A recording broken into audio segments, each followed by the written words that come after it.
And I'll be frank, it is meant to provoke you. It cannot be any clearer. Our way of life that we enjoy as Americans in this country is under assault. It's being incrementally taken away from us on a daily basis. And that will continue only so long as we decide to sit down and do nothing.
But with your help, folks, we can right this ship.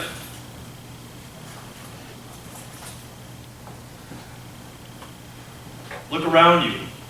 These are your brothers and sisters in arms.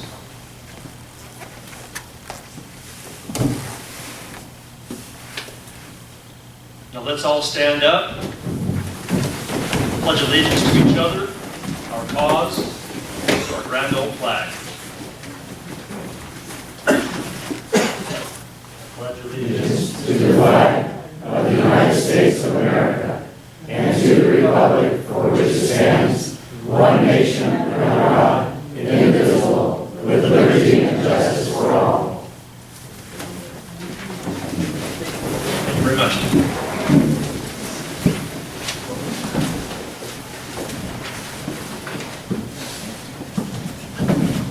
Wow, I hadn't seen that before. He sprung that one on us. Outstanding. Gentlemen and ladies, if you're a veteran, please stand so we can recognize you.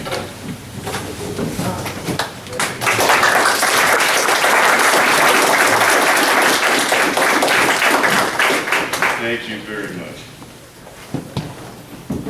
Ladies and gentlemen, I don't know if any of you remember this.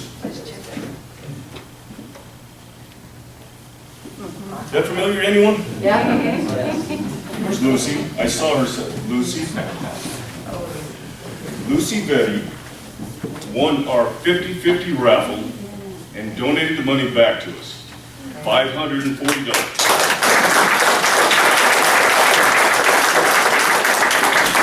Had a wonderful conversation with her yesterday. Very humble woman. Understands that liberals like to give things away. They give away homes and cars and cell phones and whatnot, but those aren't things that they provided. Those are things that we provided. Lucy is setting an example. I asked her, do you mind if I embarrass you? She said, no, I don't want you to embarrass me. I said, I'm sorry, it's already on the agenda. Lucy, thank you so much. Thank you.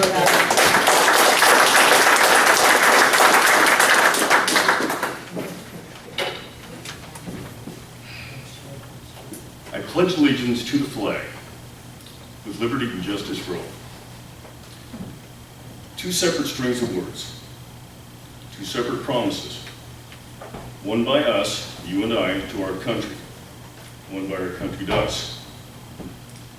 When we pledge our allegiance, we promise our following, our faith in, and our covenant with.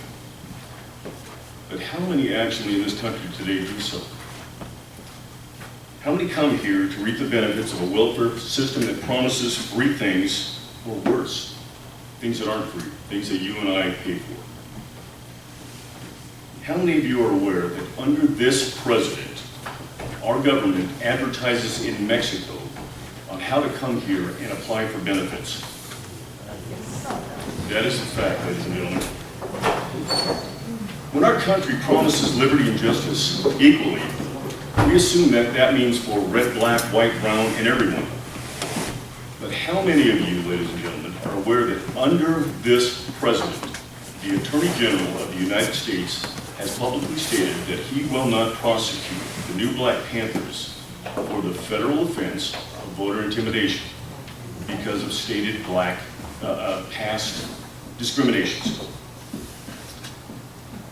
How many of you are aware that last year when George Zimmerman killed a young black teen in Stanford, Florida, that the police department and the DA's office found no criminal wrongdoing and did not charge him?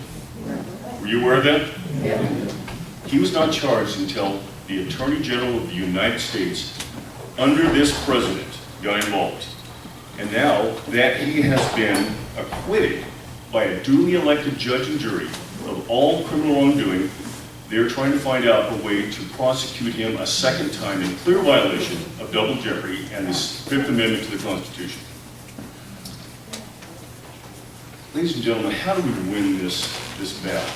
How do we win the battles of the George Zimmermans? How do we win the battle of the Second Amendment, the battle for smaller government and lower taxes? We win it by one way, by winning elections. There is no other way. Tonight, ladies and gentlemen, you're going to hear from two men. One that makes his living in the halls of Sacramento at the Capitol, working on just such situations in California, State Senator Jim NIELSEN. After that, we're going to hear from a gentleman, James Gallagher, is currently a Sutter County supervisor who wants to replace Dan Lowe at the Assembly. But first, ladies and gentlemen, we have some Tea Party business to look to. Mr. Aldridge.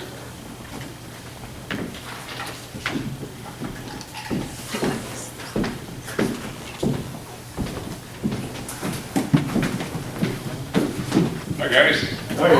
They put me over there because they wanted the old guy to trip on the cords. You know, I have a script here, and I'm going to go just a little off. There's not many committee reports tonight. Not a whole lot happening in Paradise since the budget meeting. Planning Commission is canceled, not a whole lot going on. I'm going to tell you, when I hear this stuff, it gets to me. Maybe I'm a sap, but it gets to me. So let's just for a minute talk about membership. We offered you guys a survey. We've received quite a few back. We'd like to see everybody in this room send that survey back, and there's reasons for it. We'd like to get to know what you guys know what best to do, what your specialty is. So if you could fill that out, let's analyze it all together, and let's all work together. Let's get on a committee somewhere. Let's do something. Let's work as a team. We need numbers. Numbers are the key here. So there's surveys on the back. I emailed out a couple hundred of them actually. And so if you get a chance, please fill that out. And let's be part of the team here. So I usually get the task of a little comic relief here. I get to show some current events, and there's not that much funny in the news anymore. There's a couple of things that are kind of hilarious until you understand that they're actually true. But these are the kind of people that we're dealing with. This is a fellow that was arrested for a suspended license in Los Angeles. They happened to notice that he had a tattoo on his chest And this tattoo happened to be a graphic crime scene of the 2008 murder, showing him murdering a rival gang member. So they put him in jail on suspicion, and they sent in 2 cops that were undercover as gang members, and he confessed. Adios. Now, I find this kind of funny. How many people are from Chico? Well, there's a few of you out here. This is what you guys are facing in Chico. Plastic bag bans. Well, there's been several large cities, including DC, that have discovered that since they banned plastic bags, there's been a dramatic increase in shoplifting. People are taking their own bags and carrying them around stores. So, Chico, that's for you. And this one is almost funny, but I'll just make you guys do your own headlines. Not Wiener, Carlos Danger, AKA Anthony Weiner. So this is a candidate for mayor of New York. Bless you, New York. Thanks, guys.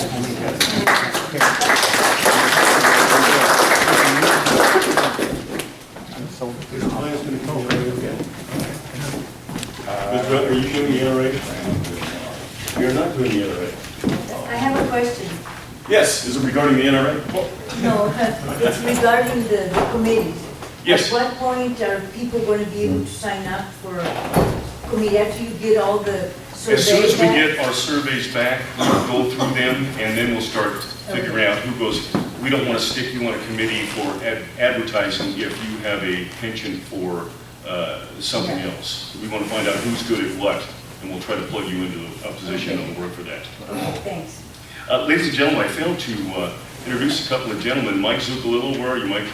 Mike is our Republican Central Committee Chairman, someone who's working very diligently with the Tea Party and the Republican. He's kind of a liaison, and we appreciate his work. Senator NIELSEN is going to speak with us. Senator started back in the 80s. 78. 78. Started at the Assembly, term limited out, went to the Senate. You started at the Senate. Then he went back, retired for a while, went back to the Assembly, and now he's back in the Senate. He brought his aide, Jerry Crow, with him. Senator Jim NIELSEN, ladies and gentlemen.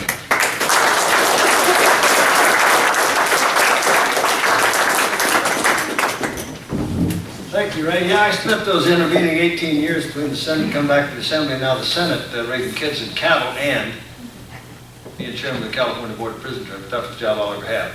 Now, folks, I want to get you a little stirred up, too. Unfortunately, not much of what I'm going to say is going to be funny tonight. But let's start off with the Pledge of Allegiance.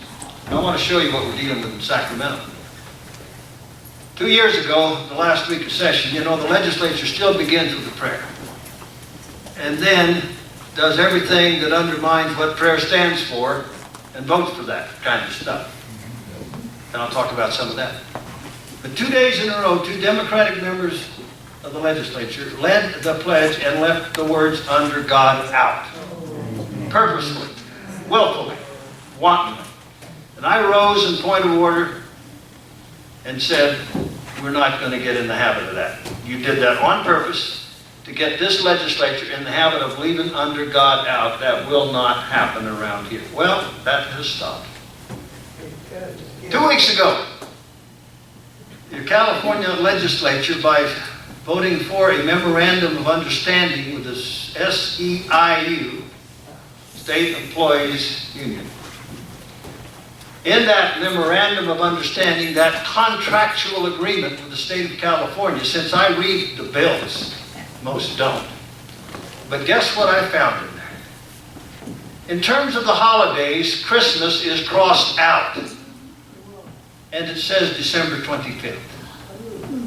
So they got rid of Christmas. Now, in my debate against that memorandum of understanding, which, by the way, is very rich for them, 4% raises, 2 in a row, and everything they gave up, the raises they didn't get for the budget that helped us the last 4 years, oh, they get that all back. And there won't be any more furloughs for them in the future. but they had to get rid of Christmas. So in my debate, I said, well, it appears that we now have eliminated Christmas, at least for this bargaining unit of thousands of state employees. So therefore, that, I am assuming, is a workday from them from now on. And the other provisions of this contract, which gives them bonus money for working on Christmas, does not apply. But they got rid of Christmas. That's the kind of nonsense. Now, a couple of weeks before that, what was the legislature preoccupied with? Transgender. K-12. You wake up in the morning and you're a boy, but you decide you're transgender and want to be a girl. Self-identified. No parent involved making that decision. No medical evidence of any change of gender. Just because you say so, you are. And you therefore can participate in all activities of that chosen of the day gender, including locker rooms, showers, bathrooms, just because you say so. No administrator has any say whatsoever. No parent of any other student who might be uncomfortable in that situation has any say whatsoever. No legal authority has anything to say. Now, the author of that bill could not refute my arguments in any way that that was wrong. All he could talk about was bullying. Bullying. Those kids get bullied. The bill passed. Now, a few members didn't vote for it. Wow. That's what we're dealing with in Sacramento right now. The budget? No. Oh, guns? Well, we don't want to have guns. We don't have bullets. Whatever we get, we're going to tax, and we're going to get rid of lead bullets all the way across the board. Now, let me give you another example of the mindset of many. And I would have to use a little terminology here, but I would say liberals, okay? Ultra-liberal colleague. Now, we always deal with each other respectfully. But I can't abide with the stuff that he wants to do, this particular member. Getting rid of life without parole for juvenile special circumstance murderers. No, I'm not going to go there. Well, he comes up to me and says, oh, Jim, I went to your district last Saturday night up in Nevada City. Or actually, it was Alta Sierra. I went to a country club there to speak. I said, probably to a Democratic function, correct, sir? I won't tell you his name. Yeah. Man, I went up there. I drove up, and all the roads are windy, really windy. And when the sun goes down, it's dark. You can't see anything. There aren't any lights anywhere. Oh, I was kind of nervous. I can see why they might want to have guns. Now, this is the guy that's carrying some of the stupidest gun bills this year. Oh, well, I was so happy that he could at least see why we might want to have some guns up here. But, you know, I looked real serious at him. I said, sir, use his first name. I said, you should be far more worried about that city people you represent needing guns to protect their lives and property than the folks that I represent. And yeah, it does get dark after night up here, but you know the good thing is, we can see the stars. We can see the moon. And we try to protect each other, my friend. But that's the mindset. The most intolerant people are the ultra-liberals. They accuse conservatives of being intolerant.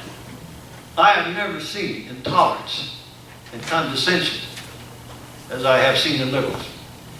Carried a bill this year to, and you know, I'm the old Board of Prison Terms guy, Mr. Tough on Crime. Jerry Brown will tell you, not me, Jerry Brown will tell you, I'm his #1 opponent to stop AB 109, and Ray said I should talk about that tonight because that's the biggest thing affecting your lives, folks. Amen.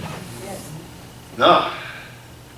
So I carry a bill that says, and I know all about this, if you're a sex offender, you have an ankle monitor on. And you know what they're doing now because there's no consequence? They take them off, take them into their parole agent, throw it on the table and say, what are you going to do about it? Knowing almost nothing will happen. My rules and laws at the time as chairman of the Board of Prison Terms could put that sucker back in custody for 365 days for no credit for doing that. And that's the mother of all parole violations living next to a school for a sex offender. So I'm presenting my bill because my bill says if you do that, well, it's going to go bad for you. Like in former eras when I was chairman of the board, you're going to go back into custody for a long time, and you're going to go to the big house, not the local jail. And you're going to be evaluated for a law I wrote called the Section of Violent Predator Law, which can allow under a civil commitment, that sucker can go back into prison indefinitely. Now that's kind of a hammer. Oh, but Mr. Civil Liberties Union lobbyist comes up to oppose my bill. I'm okay with that. But I couldn't believe what he said. He said, well, you know, these sex offenders have to take their ankle monitors off when they go to job interviews. Now, I am not at all a rude person. But I couldn't hold myself. I said, what? Do you hear what that man said? I have dealt with thousands of sex offenders, and I don't know many of them that go to job interviews. I know a lot of them who spend their time grooming their victims in very sophisticated ways. Could it be that this fellow is going to a job interview at a child care center? I felt a little bit facetious. This was an order. And then I get into debate with the chair, who's going to be dead set to kill the bill. And she did. Every Democrat voted no, and only the Republicans voted yes. But she could not refute one of my arguments as we debated actually in committee over the bill. Now the chairman normally doesn't debate the author of a bill, but this one did, because she felt so strongly that this was a bad bill. And when she could not refute my arguments, you know what she said to the whole audience and the world and everybody viewing? She said, oh, this is about guns. Guns. It just trembled like that. I said, Madam Chair, this is not about guns, it's about sex offenders. What are you talking about? The only aspect that guns has the application here is the citizens having a gun to protect their children and their daughters from the sex offenders you're trying to protect, Madam Chair. Well, she at least that day treated my witnesses courteously, so the next day on the floor of the Senate I went over to thank her for that. And then going the last mile, I said, her name, I thank you for, respecting my witnesses yesterday. I said, I didn't like the outcome, but you was respectful to the witnesses. I said, you need to though understand something. This is a serious, real problem affecting a lot of people.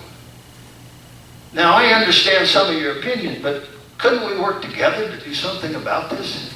You know what she said to me? It's about guns. I am correctly quoted. I said, okay, name. You and I will have no more conversations ever on this issue. I am not going to waste my energy on your closed mind. Thank you. That's what we're dealing with.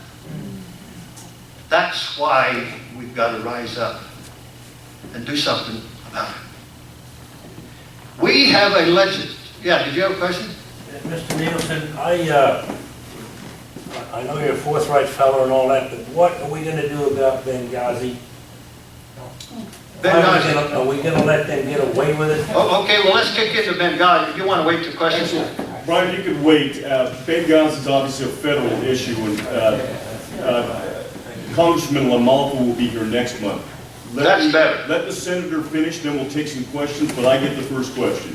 Senator, can you take the questions? Let me know. You got it, sir. Okay, well, let's do the 109 thing. Okay, so 3 years ago, and they, meaning the governor and his friends, claimed that this is a response to the federal courts. It said, reduce inmate in prison and let them out. The courts never said that, not even the U.S. Supreme Court. They said California has a problem with health care, inmate health care, and the causative factor is overcrowding. Do something about it. Well, there was a bill passed way back in 2007 to provide the facilities to do that. And the legislature, even under Schwarzenegger did not do much with that. Hence, the problem only got worse, and then we come forward to the situation we're in now. 40,000 unrehabilitated felons who would have normally been in custody or under supervision are now in our communities, and more are to come. predicted some 110,000 by 2014. And because of recent actions, and the court did not accept the governor's so-called plan, another 10,000 coming your way, folks. Oh, but they're non-serious, non-violent, non-sex offenders. No. They're we'll get to the question, sir, keep it. Non-rehabilitated, that's what they are. Non-safe, that's what they are. Non-amenable to rehabilitation, that's what most of them are. And they're in our neighborhoods today. And again, I speak with authority because as chairman of the Board of Prison Terms, I created changes in law, changes in regulation, training, and specifically hired people to ensure justice for everybody, including the criminals, and the parolees and the parole violators, but to protect public safety. I built it into regulations and statutes. Our motto is preserving public safety. And that was the first call. That, by Jerry Brown and my colleagues, has all been thrown out the window. Every safety net that we built over those years, including 3 strikes. And the voters of this state just about got rid of the death penalty.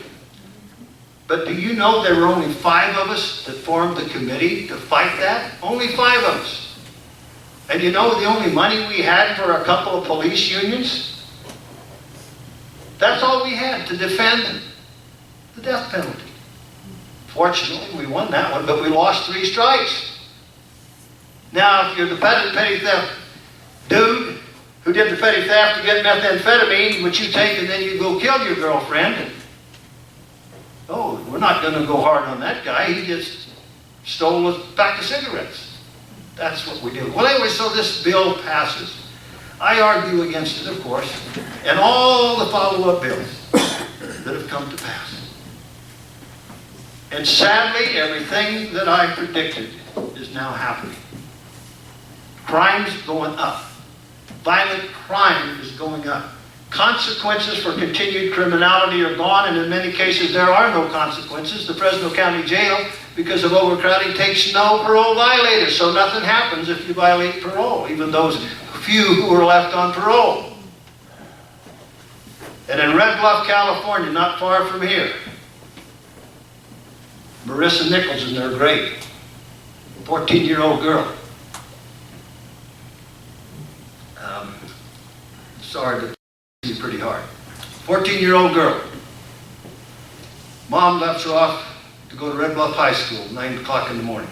They find her 2 days later in the park. The perpetrator, well, he lives about 5 miles from our home in Gerber. Not the worst of criminal histories. They're a bad act-up guy. I talked to people who went to school with him just last week in Red Bluff. But it was predictable that he was going to continue to be a criminal. Maybe not a murderer, but continue to be a criminal. But here's the problem. Though he was not technically a 109er, that's the name of all this class of people pursuant to that bill, but he was in this respect.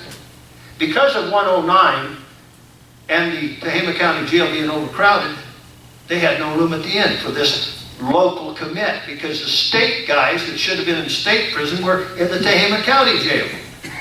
So they let him out. And Marissa's dead because of a vote. An informed vote of my colleagues in the state legislature, and they knew because I told them so. I had a colleague come up to me a few months ago on the floor of the Senate. Santa Cruz, my home city, we had 2 police officers killed last Thursday. We've never had that ever before. Nice old liberal Santa Cruz. Well, got a couple officers dead.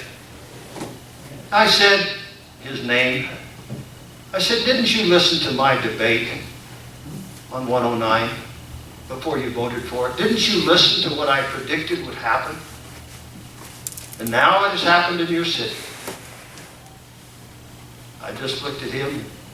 I said, you know, called him by his first name, that's on you. And I walked off. I want his conscience to eat him over that. And there are going to be more bills come to pass to make this situation even worse. This has happened before in many scales. 1992, a mini version of this happened. It all blew up. Pete Wilson had after that had happened. Pete Wilson called me and said, Jim, I want to appoint you chairman of the board of prison terms. Go clean up the mess. I said, Pete, will you back me? I said, Governor, will you back me? He said, yes. And he did. And Gray Davis called a few years later and asked me to stay on. I said, well, Governor, that depends. He said, what on? You want him in or you want him out? You want him out? No. You want to stay the course? Yes, I'll stay the course. Well, this governor doesn't care. He's happy to have them out, dumping them on our counties. The lawsuits have followed right out into the counties too. Now here's where we are at now then, in this case. More unrehabilitated felons are coming to our towns, in our communities. There are not rehabilitative resources. There's nothing that's going to make them get any better. There are very few things that are going to make them accountable. So for the time being, until that darn legislature and that darn governor wake up and feel the blood flowing around their ankles from the folks that they represent, protect yourselves and your property. Watch each other's neighborhoods. Be very careful about your surroundings. Yes? Senator, if you think it's appropriate, I'd like to start the question with my question. Let's go. Let's get on it. I've said enough. I want to hear you. Well, you have not said enough. We're going to get to your question. Ladies and gentlemen, my question, I think, will let you know why I wanted the senator to speak on this. This speaks directly to the gun control issue. Oh, yeah, betcha. We were at a dinner together several months ago, probably 5 or 6 months ago, and at that time, in California, there had been 4 murders by these releasees under this bill. I assume that has escalated to date? Oh, yes. It's in the many dozens now of murdered victims to AB 109ers. For the longest time, the department and the administration have tried to kind of cover it up, a la Obama, cover it up, or spin it. Oh, they're trying mightily. Yes, a lot of people are dead because of it. Many tens of thousands, coming to be hundreds of thousands, are now victims because of it. More will be. That's a tragedy, folks. I can tell you on best authority that within 2 miles of here, there's a 109er. Out there planning to do a crime, if not doing one as we speak. They're everywhere. In Spanish, the word is con cuidado. Be careful. How about some more questions? Yes? Would you explain exactly what 109 is? I'm not that familiar with it. Yeah, it was a pretty complicated bill, but it turned the criminal justice system up on its end. Formerly, the call of the criminal justice system was justice and public safety. That has been turned around. And the biggest element of it was shifting of responsibility for what had been normally state responsibility, inmates and parolees, dumping that on our counties, dumping that on Supervisor James Gallagher, responsible for now all these bad guys in his county, in Sutter County, but with no resources to deal with them. And they're the worst of the worst. They're not the non-nons. I mean, those guys are the ones that James had in the jail, not these dudes coming from the state prison. So it did that. What did it also do? It made now your courts, your superior courts, the parole board. Now your courts don't have much to do. They've got plenty of room for more responsibilities. So they can handle about 70,000 more hearings a year of parole violators. Not. No court is going to say that they want this responsibility. Most of them had no courage to stand up and say no, but that's what it did. It made it immeasurably harder to put people back in custody. And if you do, in fact, get in custody, I changed the law in the late 90s that if you are seriously violent, that's what got you in prison. You didn't get 50% good time credit, as had been the case before. No, you got 15%. Now everybody gets 50% plus, because under Jerry Brown's plan, they're going to get additional credits for not doing anything else. And that follow-up bill just a couple of weeks ago, now your county sheriff has to find out for a inmate in his or her jail when they come to the end of the time they have to serve, he's got to go find if there's any insurance for them, health insurance. The sheriff and CSAC, the County Supervisors Association, got up and testified. Well, they had some concerns, but they were going to keep working with the bill, with the author, and they really appreciated how the author was working with them, CSAC. Well, that's the last committee. What's working to be done, Ms. CSAC? And she said, well, we supported the concept. That's what it does.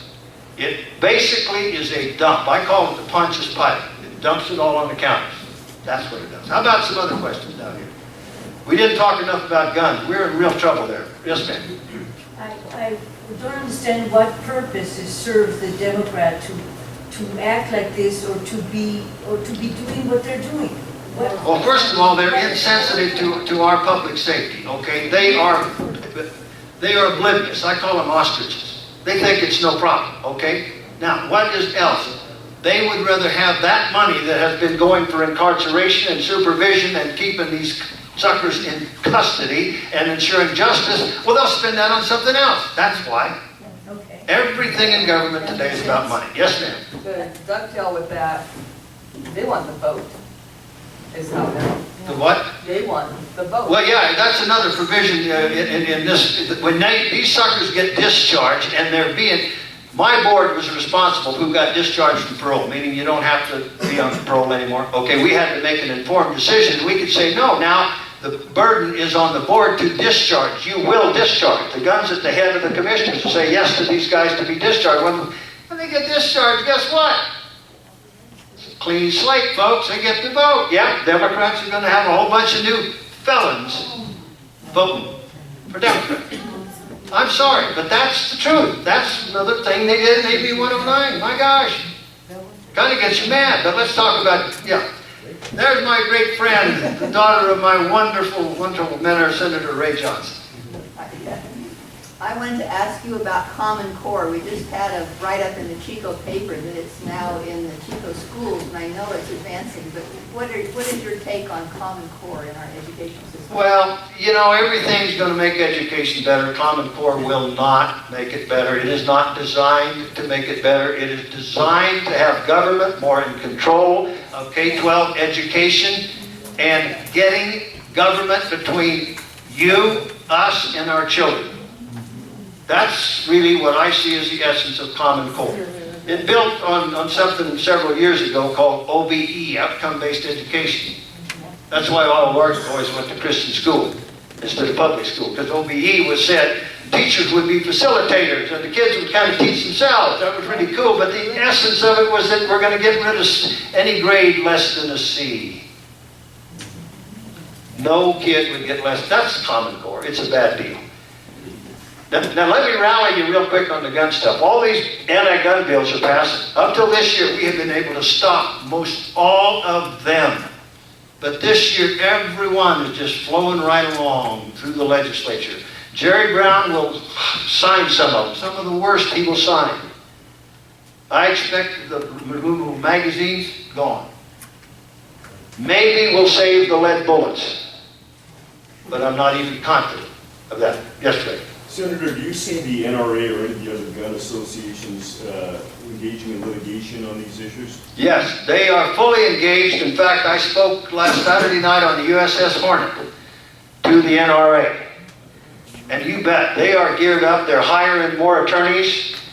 Gun Owners of California, I spoke to 5 gun organizations just last week, including that great big gala event on the USS Hornet. You betcha, they're geared up for all kinds of litigation. And here's the hope, okay?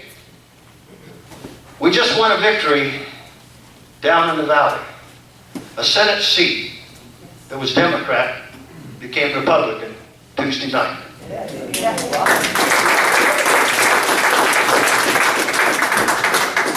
Boy, did I work, and I'm from that valley. I farmed right down there, east and west side, all the way growing up. I know the area very well. And it's a 28% Republican seat, folks. Our guy won. Now, who helped him? All the gun organizations, particularly Gun Owners of California. Now, they don't have a whole lot of money, but they fought and went and walked precincts like many of us did. And you know who else helped out?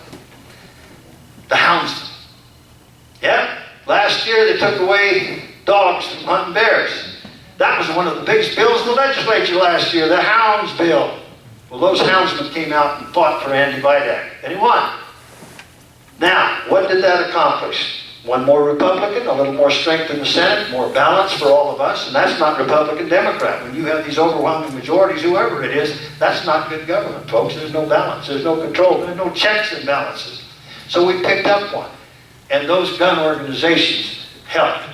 And I hope they're feeling their muscles now, but they are panicking, and they're working hard, and they're motivating their folks. And my purpose of being there, I'm a good guy to motivate, and they want to be there to get their donors, to kick in some more money, to hire attorneys, and God love them, I'm thanking them for letting me give that opportunity to stir them up, and they raised a whole bunch of money, folks. Those checks were rolling around that night. We are fighting back, and that's what you have got to do too.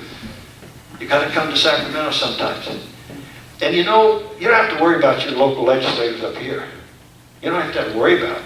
You have people around the state that you know that have representatives that we might be able to convince, some more moderate Democrats. There are no conservative Democrats, but there are some moderate Democrats. But they will continue to vote that hard party line unless they know there's consequences for them. Their voters are going to get mad at them if they take away their guns, if they take away their hound dogs, or particularly if they let their children be victims of crime. They're a conscience. You are a conscience. You Tea Party folks. Ray and I did some meeting here, last week, trying to kind of not coordinate the Tea Parties, but kind of motivate you together for a more common purpose. God love you, Ray, for making that leadership attempt. We're going to keep working on that, folks. Because you can be powerful. And here's what you need to do.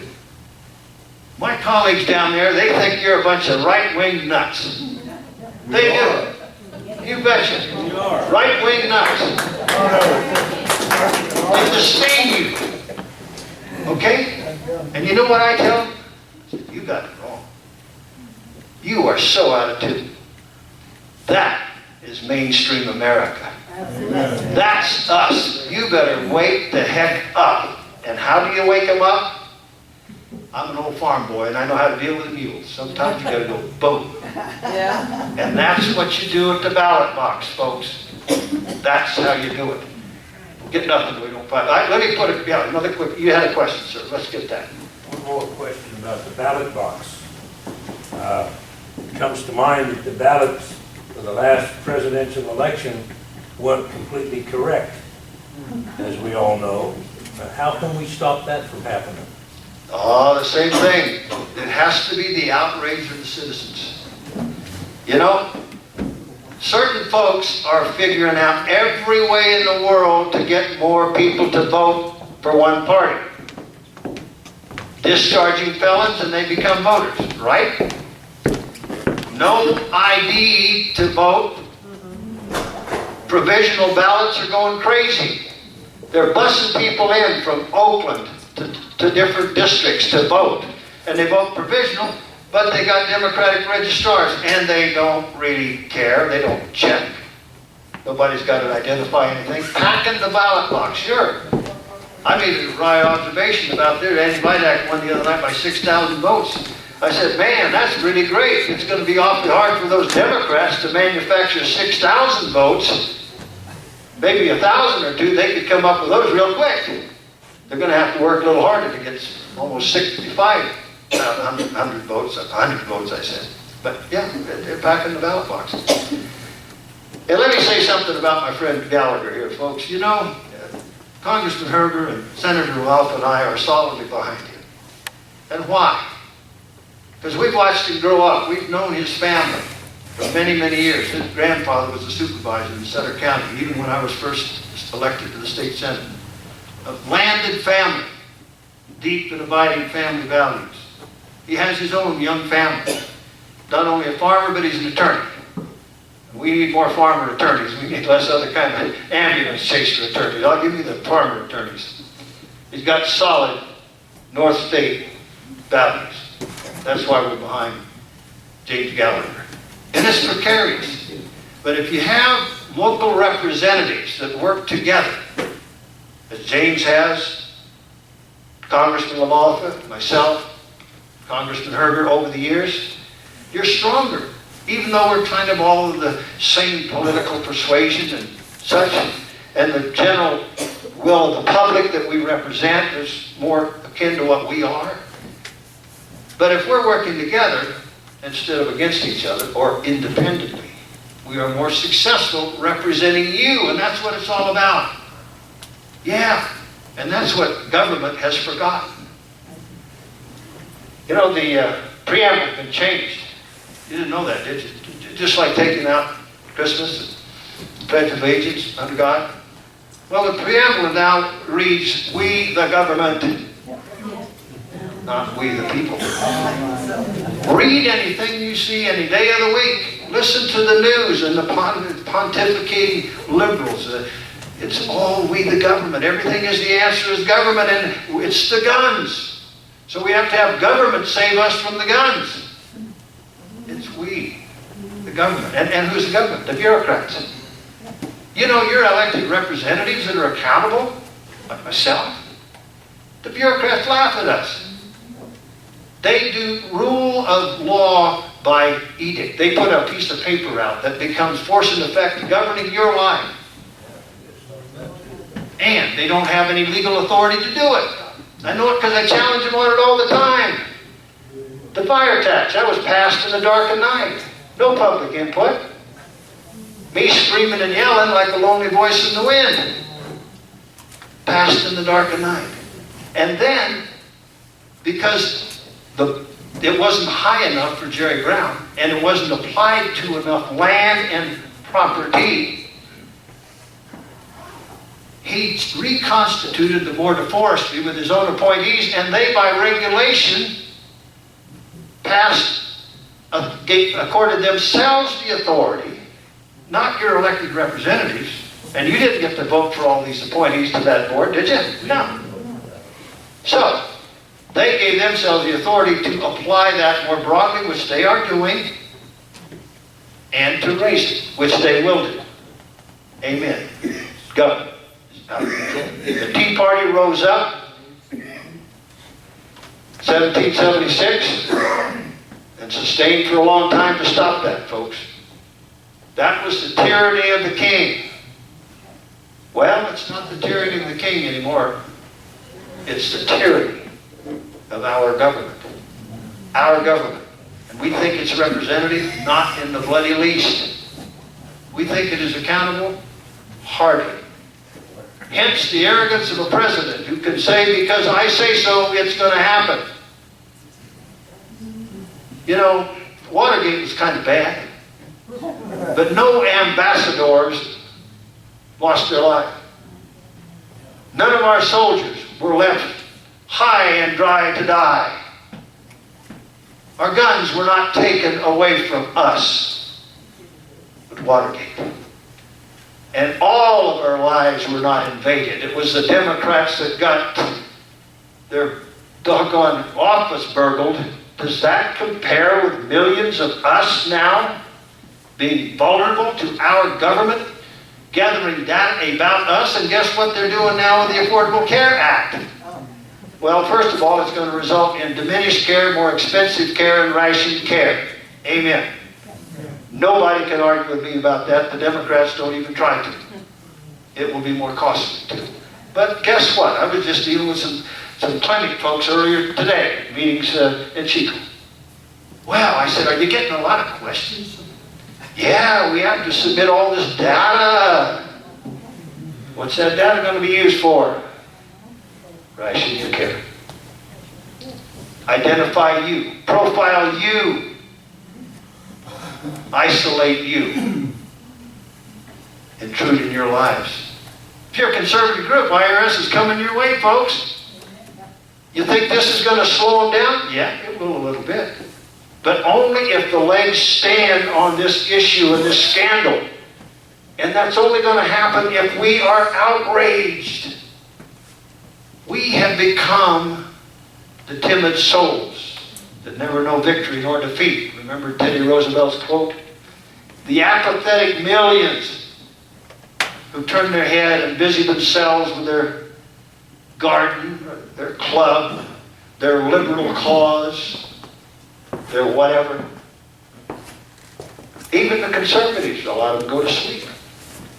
Lousy turnouts for Republican candidates, for conservatives. Apathetic. And when you do that, folks, you deserve what the doggone heck you get. We can't let it happen. And remember, it is about our children and our grandchildren. Are we going to stand up for them? That's more important to me than us. Now, yes, sir. With regards to apathy of the voters, mostly in the rural areas, and you compare those numbers to the population concentrations of the big cities from San Diego to LA. You sound like a Roosevelt Democrat. I said, well, I don't know about that. I'm a conservative Republican. If those equate in your mind, I'm cool with that. We can. And the valleys, the great valleys, Sacramento, San Joaquin, those are the swing votes in California now. Even Democrats get that running for statewide office. They've got to cut their losses in the valley. They've got to say conservative things to a degree in the valley. Now, not Nancy Pelosi, but other Democrats do. Absolutely. No, there is hope there, folks. And even a lot of Democrats worry about certain things. They worry about their lives. They worry about their property. They worry about their tax burden, too. Sometimes it gets to them a little bit. In Marin County, some of them even worried about the fire tax, because a whole bunch of liberals in Marin County got Jared Huffman to vote with me to get rid of the fire tax. It can happen if you relate to them on issues that get them in the heart. That's what you got to do. Now, what do I go to? You know, the Sacramento Bee and others call me going around being scaremonger. Okay, I accept that if that's what they want to call me, but I'm a truth teller, and it's bad out here. Now, my message that I've conveyed to you tonight, I think reads well with the average Californian. To those disaffected, declined estates and independents who are fed up with the Republican Party, okay. Fed up with the Democratic Party, okay. But if we speak the language and the message and the values and the conviction that they believe in, I think we're going to be okay. The Latinos, the Hispanic. I think that I don't think, I know it. And I've got Latino in me. I'm a Danish Portuguese raised by an Italian Swiss farmer. I got a little bit of blood in me. Habla poquito español. Okay? Family values. Upward mobility. Not a handout, but an opportunity. Oportunidad. They hear that. Why, on the issue of water, in 2009, I was asked to speak to the Latino caucus. Now, boy, that's a bunch of liberals if you ever want to have it. But they recognized that not having water in California affected los pobres de la tierra, the poor of the earth. Because down in Fireball, where I used to farm, they weren't going to have jobs. And that's what I talked to them about. And I talked to them about the irrigator who could drive a tractor, who could fix the tractor when it broke down, who was so good that the farmer hired him to be the manager of the farm shop, and he was so good that the equipment dealer in town hired him to be the manager of that shop, and he had more money and he put his kids through college. See, the Democrats want to think about it, they're going to help the poor. And that means more government, more money. Well, I think a lot of average folks don't get that anymore. If we speak that message, we're going to be okay. And when we talk about patriotism and the flag, and the greatness of this country, I think a lot of people get that. You need that to be proven. Just look what happened after 9/11. A whole heck of a lot of flags came up on a lot of cars all over this country. Sadly, as I predicted, it didn't take them long to take them down. But they can get upset. But it's our job to communicate. It's our job to motivate. It is what the Tea Party is all about. You are a voice of opportunity for the disaffected Californians in urban and suburban areas. Communicate with people that you know across the state. I know we got a busy night, but I'm ready to go on as long as you want. I want Mr. Gallagher to speak, but I'm having fun. Let's switch gears, Senator. Let's get back to the self-defense issue. Yes, sir. So, I think about 30 states in the union have a stand your ground law. Stand your ground. Would you be willing to sponsor a bill to pass a law in California with a stand your ground law? Absolutely. In fact, we have a stronger stand your ground law in California.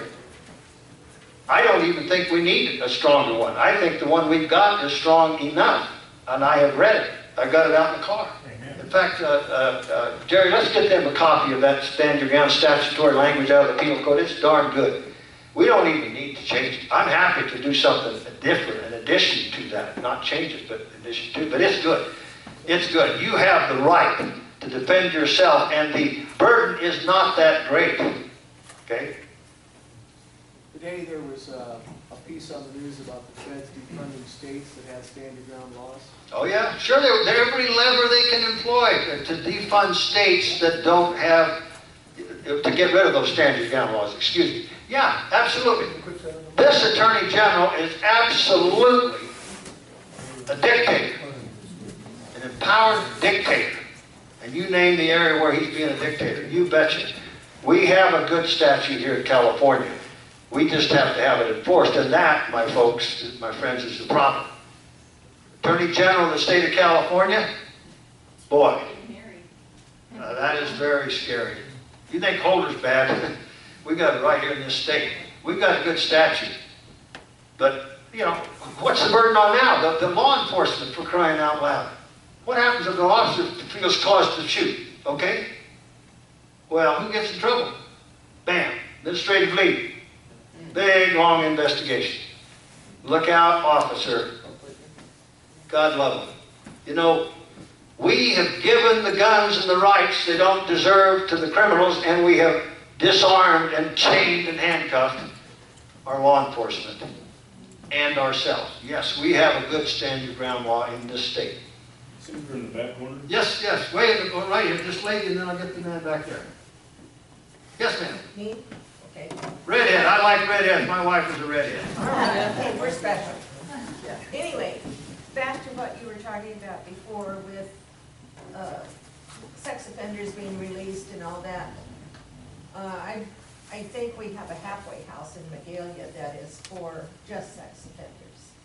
Yeah, you probably do. I don't remember, but I didn't know about it until just recently, and I thought the people had to be notified that they're coming, you know.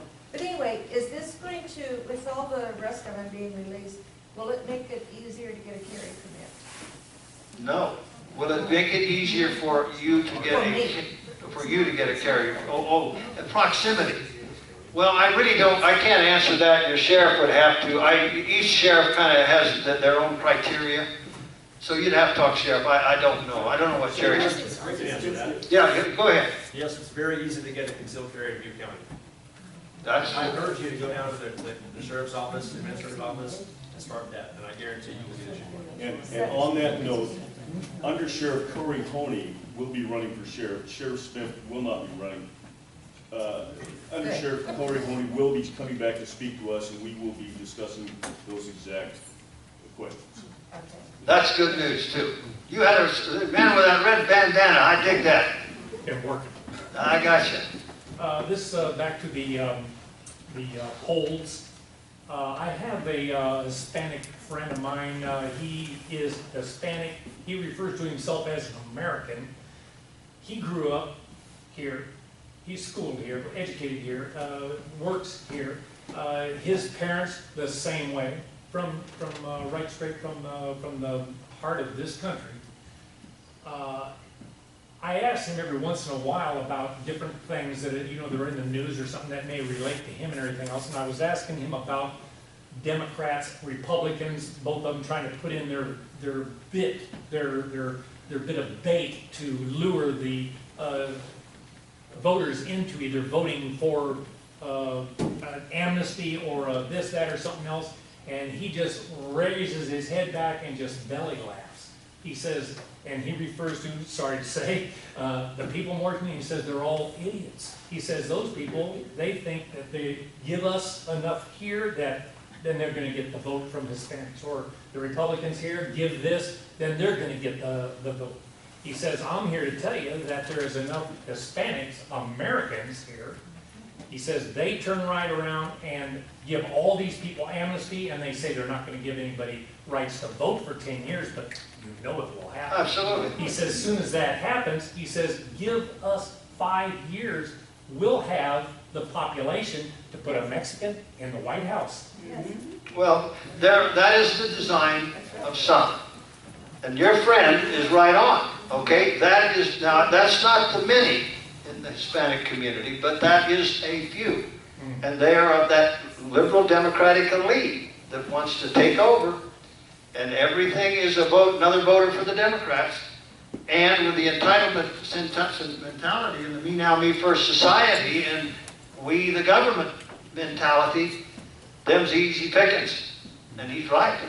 However, you appeal to more, there are a lot more men and women, Hispanics, like what you're talking about, and they're proud to be Americans. Okay? We can reach them, identify them, rally them. That'll turn the tide. We can do it. Sir? I think it brings up another subject, and that is looking around, we see a lot of gray hair and darker hair. Yeah, we resemble them. I don't mean that. But in your opinion, how do we, yes, having the youth recruit some people with younger age? Well, you know, there are a lot more of them than you think, okay? And I'm going to identify them, but first let me more directly answer your question. You have to speak their language. And I don't mean hip-hop talk. You have to have empathy for that younger person, your own teenagers or young adults. You kind of have to, as a parent, you know, you have to know when to say no and let them slam into the wall and when to be the gate and all that. You know what I'm talking about. But you have to kind of, what's going on in their minds and try to relate to them, your values and how your values are important to them as they stand on this earth today. As they have been raised in this society today, maybe with your values, of course, but kind of influenced by many other circumstances. You have to speak to them on their terms. What's on their minds? Now, you don't have to compromise your values or sell out to do that. To the contrary. I believe, speaking as we speak, they get it. Now, let me tell you where they are. I've seen them in the thousands. 3 years ago, I was called late one night, 10 o'clock, from a friend of mine. She said, Jim, Lieutenant Governor Garamendi was supposed to be at the Capitol tomorrow to receive a document from the Boy Scouts of America on the occasion of the 100th birthday of the Boy Scouts of America. It was a document stating for the state of California the status of scouting in America today, and they wanted to hand that over to a high official. 7,000 Boy Scouts were going to march from Raleigh Field up to the Capitol, up Capitol Mall. They don't have anybody to accept it. She calls me. I said, well, Liz, I got a very full day tomorrow, but it just became a day at the Capitol with the Boy Scouts of America.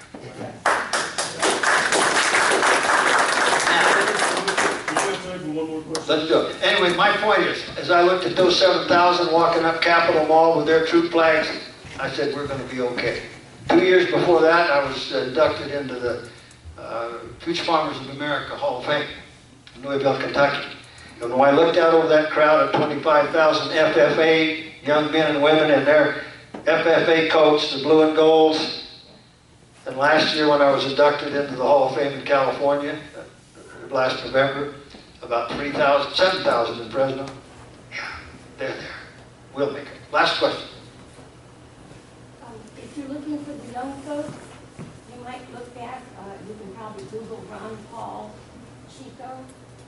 The turnout there was fabulous. There were thousands of young folks there. So they're more on the libertarian side.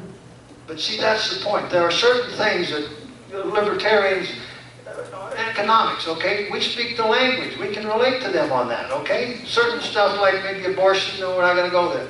But yeah, we have something in common. And grab onto that which we have in common and show them that our position is greater and they'll come our way.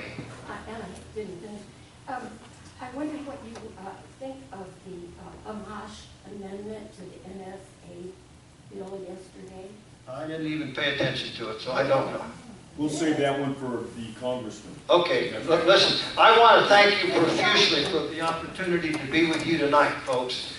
You might think that I'm communicating something to you, and I hope that I am. I hope that I'm inspiring you to work harder.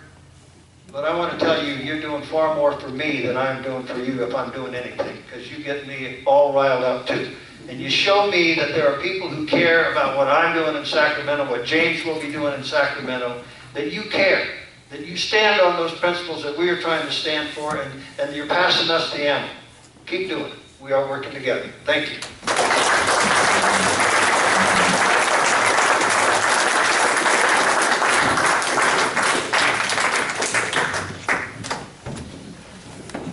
You know, ladies and gentlemen, the senator touched on a couple of items that I want to reinforce it. The gun owners and the Tea Party are the people who are making the difference, not just in this state, not just in this local area, in this country. We're the ones that are going to make the difference in 2014. Ladies and gentlemen, James Gallagher is an agricultural attorney. Yeah, from a long-standing Yuba City family back in the 1800s, I believe, James, is that correct? My goodness. He received his degree from UC Berkeley, where he helped form the College Republicans and served as the editor of the conservative student magazine. Very impressive. Worked as a staffer for then Assemblyman Doug Lamalfa, and currently serves as a Sutter County Board of Supervisors, on the Board of Supervisors. Ladies and gentlemen, Mr. James Gallagher.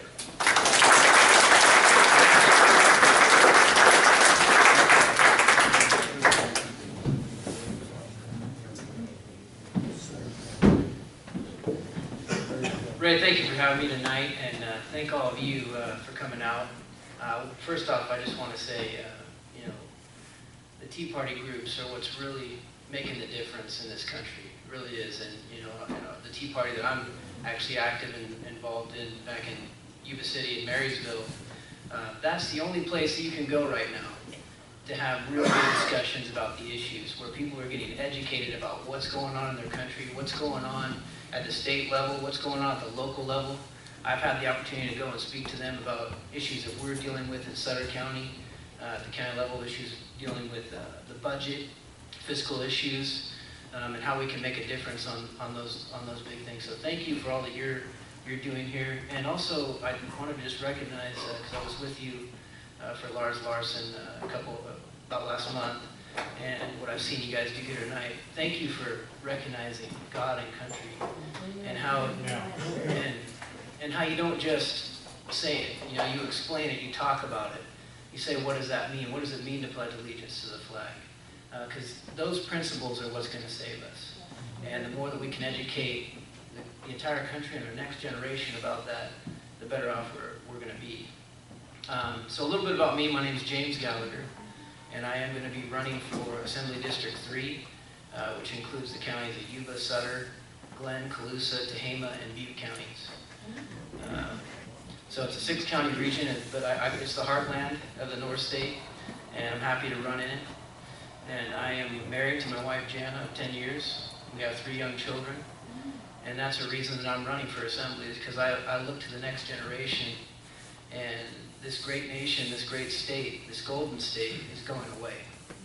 And it's going away because the freedom and opportunity that's always been the herald stone is being thrown in the garbage by unaccountable bureaucrats and irresponsible politicians. And so I want to be a part of changing that for the future. As I said, my family's been here for a long time. I'm the 6th generation in the North State. So we very much care about this area. We're vested here. And when I look around and see what's happening to our businesses, when I see the regulations that are hurting people, they're having to fold up shop, that makes me even more motivated. Why am I running? As a young man and continuing out throughout my life, God gave me a passion for politics. And not the politics, I shouldn't even say politics, say leadership. As a young man, I would read about the founders and what they did. And men like Adams and Jefferson and Washington. I read about men like Lincoln, about women like Susan B. Anthony, Sojourner Truth, people who stood for what was right and what was good in America, and made that stand, weren't afraid to make that stand. And you know, one thing that I do hear sometimes, is people say, hey, well, just focus on limited government, just focus on fiscal responsibility, just focus on fiscal responsibility, and all those are great things. But if you get away from morals in the cultural war, that's a problem. And let me tell you why it's a problem. Actually, I'll let John Adams tell you why it's a problem. He said, this government can only be sustained by a moral and religious people. And the reason why he said that is because we have a limited government. We're supposed to. We're getting a little bit away from that, but we have a limited government, and so the government is the people. And if the people don't have a highest moral common denominator, if they're not focused on doing what's right and not what's just convenient, what will they do? Well, they'll do exactly what we're seeing right now. And so the more that we can encourage and we can instill the moral values in our next generation, the better off our republic will be. Just as Ben Franklin said when he came out of the Constitutional Convention, he said, someone asked him, hey, what government have you given us? And he said, a republic, if you can keep it. And so that's the job that we have in front of us. And that is part of why I'm running. That's what's always motivated the passion inside of me. That passion was reignited when I was a student at UC Berkeley. And I went to my first, yeah, a little place called Berkeley, and went to my first college Republicans meeting, and there was 5 of us, and you know, we were kind of a ragtag group, but we were passionate about the issues, and we saw out in Berkeley where we could give a message of freedom and opportunity, where we could talk to the students, because actually what we found is that most of the students were very indifferent. They didn't really think about politics. But we can bring speakers to campus, and we did. We brought a guy named David Horowitz, you might have heard of him. And had a lot of fun with that, and we had some protesters show up and had to call the police in and everything, but we were able to get the message out, and we saw that people would come and they would enjoy it, and they would like what they were hearing, and they'd get involved. And so by the time I was a senior and graduated, we had a 300-member group. We had established a conservative newspaper, and we did a lot of great things. And we went and walked precincts for an East Bay Republican that was running at the time, and he ended up winning. Guy Houston. He's one of the last Republican assemblymen from the East Bay. We need to get a good Republican, good conservative back in there again. That's part of what we got to do. And so for the last 4 years, I've served on the Sutter County Board of Supervisors. And in that aspect, I came in wanting to really make some changes there. This isn't a real exciting issue, but flood control is a big deal in Sutter County. Levees were definitely debilitated. We needed to improve them. And so I didn't see anybody taking the lead to take that on. And so me and many others in the community got involved. And actually just today I was on a levee to view the first levee work that's being done on our Sutter County levees, and we're about to embark on a 41-mile project there. I saw that pensions were really crushing our county. Before I come on the board, they had voted to increase the pensions in Sutter County to 2.7 at 55 for miscellaneous employees, and at 3.0 at 50 for safety employees. And what we were seeing is our annual pension costs kept going up and up and up and up. $11 million when I was coming into county government. And so I tackled that. We did pension reform. We enacted measures that will save the county $20 million over the next 10 years. And in our employee agreements, we saved $5 million over the course of the 3-year agreement. So we were able to do that. There's still more to do, and we'll address that a little bit later in my comments. And then I also got involved a lot with water issues. I got a lot with property rights issues.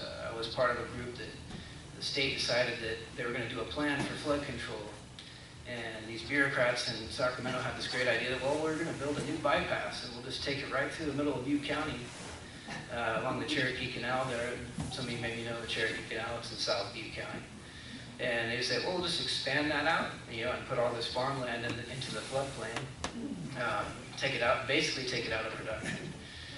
So I gathered around with a lot of other community people and regional leaders in the region got together and we fought that. We actually were successful in getting that taken out of the plan. So I've been working very much regionally already as a supervisor, and now when I look at what's going on in this state, now more than ever we need bold and effective leadership. And I didn't take that decision lightly. You know, my wife and I, we have a young family, but we care a great deal about this country and our state. And we prayed about it a lot because that's how we make our decisions. And we went out there and we decided we're going to take this on. So I very much want to be your advocate in Sacramento. I want to take the tools that I've acquired over my life and put them to work for you. And when I look at some of the things we need to do in the state, public safety is obviously a huge one. Realignment, we're seeing that at the local level, that we're increasing populations in our jail. We haven't reached our capacity, luckily, but a lot of other communities have. Tehama County is, I just talked with the sheriff up there, you know, they've reached capacity. They're having to make decisions about who goes out on the street, who doesn't. I will say I've met with your sheriff in Butte County, and they are doing a tremendous job. And if you have the opportunity, and I know Corey and Sheriff Smith will do it, is they will give you a tour of what they're doing over there in Butte County. They have a day reporting center. They've taken over ankle bracelets themselves, and they have their own program and monitoring. And guys that get caught taking their bracelets off, they go to prison. That's what they're doing. And so they're very much at the forefront of what's going on and what we need to do in terms of realignment. But what we need to do at the state level is exactly what the senator just said. And I'm very honored to have his support, as well as the support of Congressman Amalfa and former Congressman Wally Herger in this effort. But exactly what the senator said is we need to fight. First of all, we got to fight these federal courts that are basically saying that the health care of prisoners is more important than the health care of the people. I mean, these guys get better health care than you and I do. You know, they're handled with kid gloves, and yet we're saying there's this big problem. So we've got to fight the courts on that. We've got to fight Jerry Brown on releasing prisoners. Can't be done. And if it means building more prisons than another prison, we need to do it. Because let me tell you what this is all about. There's people out there that really believe that somehow if you just have the right program, if you just talk to people, that somehow a hardened criminal is going to turn from that and come around. Well, it happens sometimes. Very little. And where you need to spend your time is on the youth who haven't gotten into hardened crime. Those are the people that can really be turned around. That's where we need to spend your time. Well, they're trying to spend their time on people that have just proven time and time again that they don't deserve to live in civilized society. They have to be separated. And so we need to have the tools and flexibility at the local level to be able to send those guys back and separate them from our communities. And we need to have, and basically we need to, fight this whole liberal agenda that's saying that these guys need the best health care in the world. So I want to be very much in the mix. That's what I mean when I say bold leadership. We need to be in the mix on these issues. We can't afford to stand on the sidelines. We need to be very much in the middle of it. I also think that we need to fight the battle on water. There's a lot of things going on water right now. That is a property right. And believe me, they're coming after it in the North State. And if they do, it means that they're taking away the lifeblood of your cities, your farms, your ranches.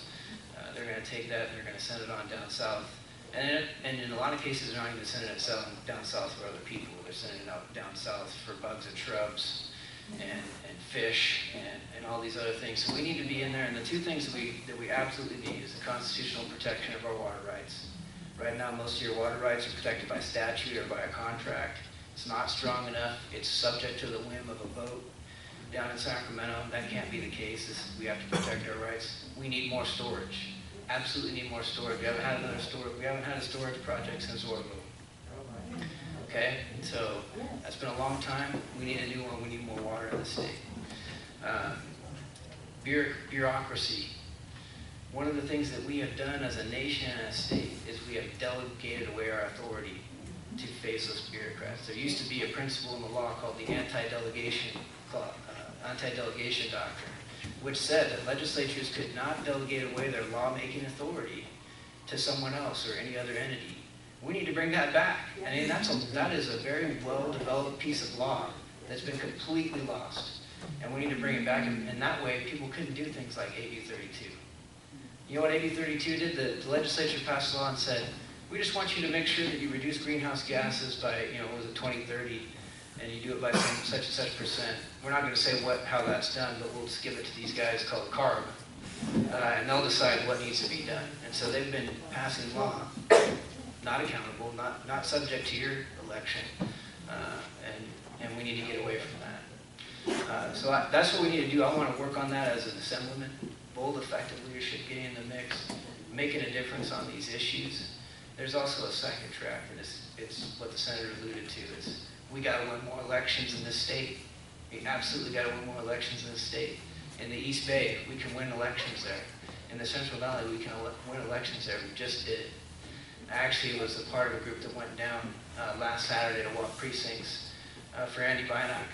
That's huge. We stopped the 2/3 majority in the Senate, at least for the time being. We've stopped that. We can do that over and over again. You know what we did there? People from all over the state were involved. We had people going down there and walk precincts, but we had people up here making phone calls down there. The party was very much active in getting all the people involved to make their voice heard in that race. And that's part of what we have to do.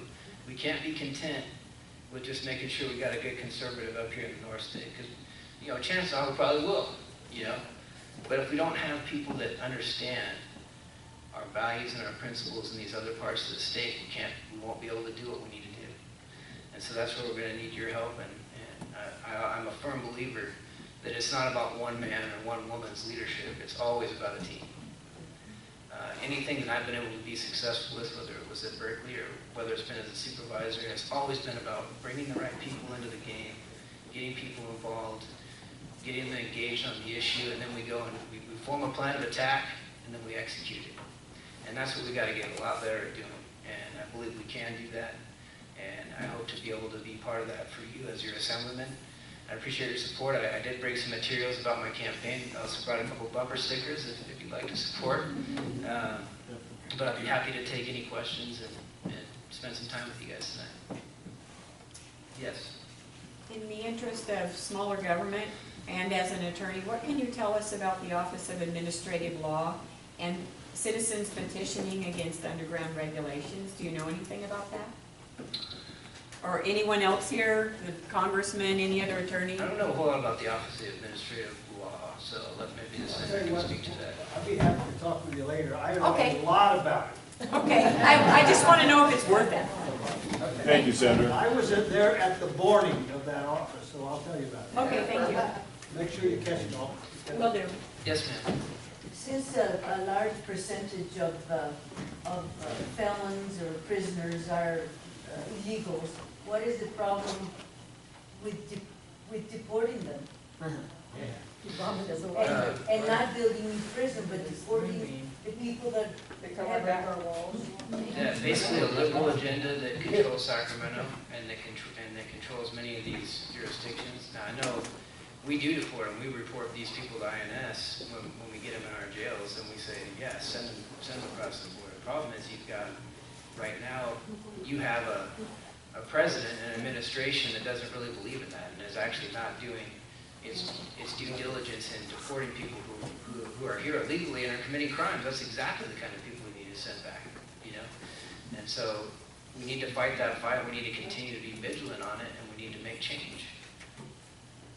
And the Department of Justice is the final say on who gets deported. Who's the head of that now? What's that guy's name? We mentioned him a couple times. We referred to him a couple times. I don't think we should use his name,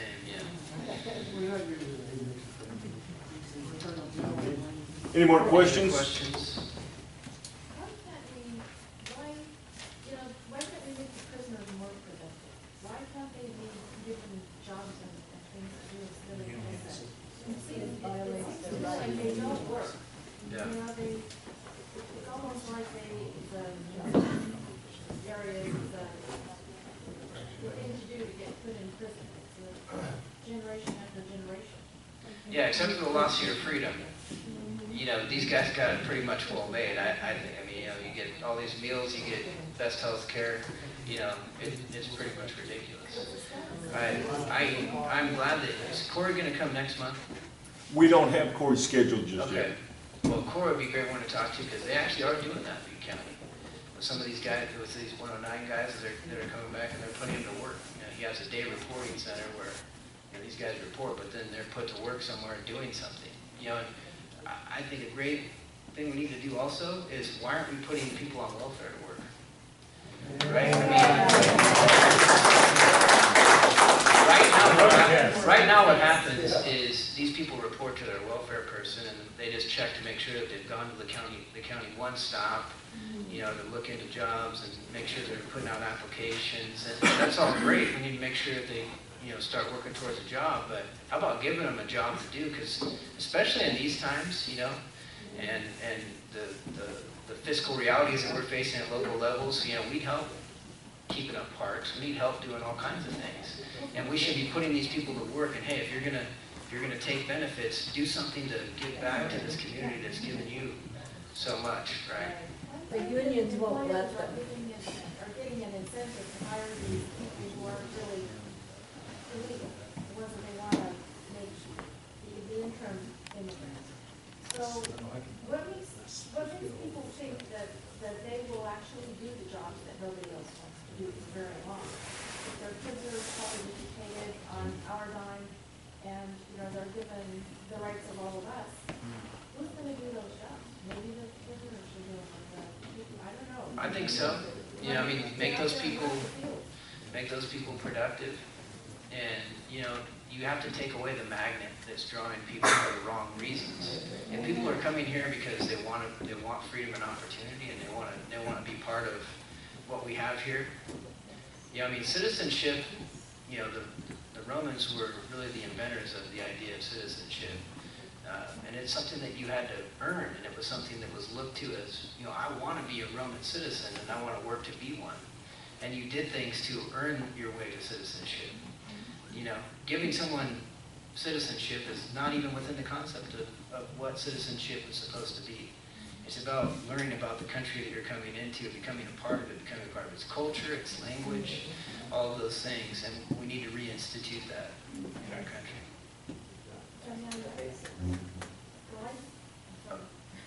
I think you had your hand. James, lifelong farm boy, you're perfect for this. Can you give us kind of a broad overview? We as party people care a lot about farm subsidies. Yeah. Give us a broad overview of why we shouldn't. Well, yeah, I am a farmer, and I'm familiar with farm subsidies, and I fully support what the House Republicans did last week. This is the first time that we've actually had a real farm bill. You know why I say that? Because the farm bill traditionally has not been really a farm bill at all. 80% of it is food stamps, and it's about welfare. It's about it has nothing to do with supporting or otherwise, you know, helping the farm industry in this nation. You know, so they took food stamps completely out of the bill and made it a real farm bill. The other thing they did is they took away direct payments, which as a farmer, I believe that's completely wrong. You should not be getting direct payments from the government. And so by taking that out, that's a very substantial reform that takes away basically what I think everybody has always hated about farm subsidies is that it's just a payment no matter what happens. And giving someone a payment no matter what happens, you know, that makes no sense. It makes no sense at all. It's part of an antiquated system in the 30s that was developed under FDR, and we've gotten rid of that with this bill now. There's still going to be a lot of fight in the Senate as they go through that, but we need to get that done, and I fully support that. Can you do one more question, James? And this gentleman as well? Very good, thank you. Yes, sir. Okay, like I said, you asked me for my vote, and what I want to start doing is voting for American. And I don't mean just an American, I mean educated American. What I mean by that is, if you have to know about our founding, speaking about history, that's very good. But I want to know how much do you know about our Constitution,